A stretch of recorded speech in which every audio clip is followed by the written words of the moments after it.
பாடுவாண்டவரே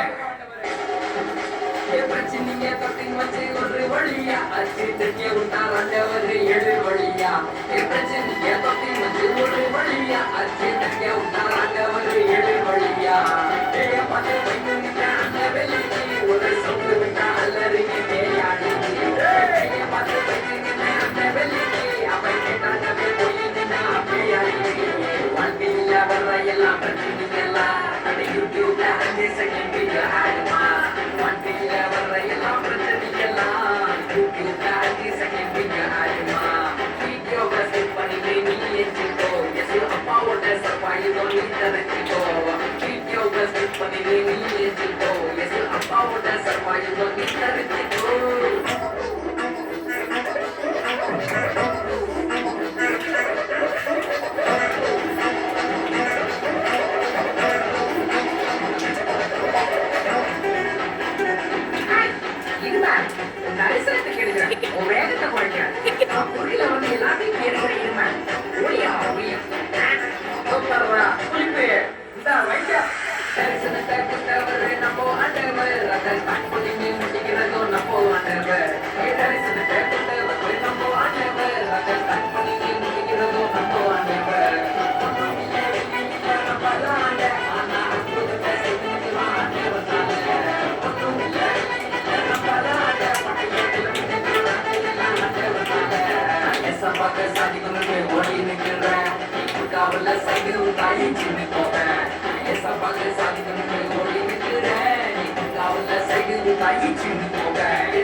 வாழ்ந்த நாட்கள்ல தன்னுடைய சீடர்களுக்கு தரிசனத்தை ஊட்டி வளர்த்தான்.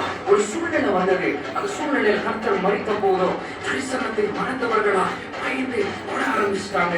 அது எம்மாவூருக்கு கர்த்தருடைய சீடர்கள் தரிசனத்தை இழந்தவர்களா போகும்போது இதோ தரிசனத்தை துவங்கின கர்த்தரை இறங்கி வந்து பேசினார். அவர் பேசின போது அவர்கள் சொன்னார்கள், நம்முடைய இருதயம் கொழுந்து விட்டு எரியவில்லையா என்று. இன்னைக்கு ஒருவேளை உங்களுடைய தரிசனம் இழந்த பிள்ளையா இருந்தனா கர்த்தருடைய இருதயத்தை கொழுந்து விட்டு எரிய செய்கிறார். உன் தரிசனத்தை புதுப்பிக்கிறார். மறித்த சூழ்நிலைகள் உன் வாழ்க்கையில தென்படும் போது நீ நன்றாக நினைத்துக்கொள். கர்த்தர் சொல்லியிருக்கிறார், மறித்து ஆனாலும் சதா காலங்களில் நான் உயிரோடு இருக்கிறேன். உயிரோடு இருக்கும் கர்த்தர் உன்னோடு கூட இருக்கிறார். உன் பலத்தோட உன்னை அனுப்புகிறது கர்த்தர் அல்லவா? தேவனுடைய பிள்ளை வேகமா வேகமா வேகமா வேகமா கர்த்தருடைய தரிசனத்தை நிறைவேற்ற வந்து சொல்லு.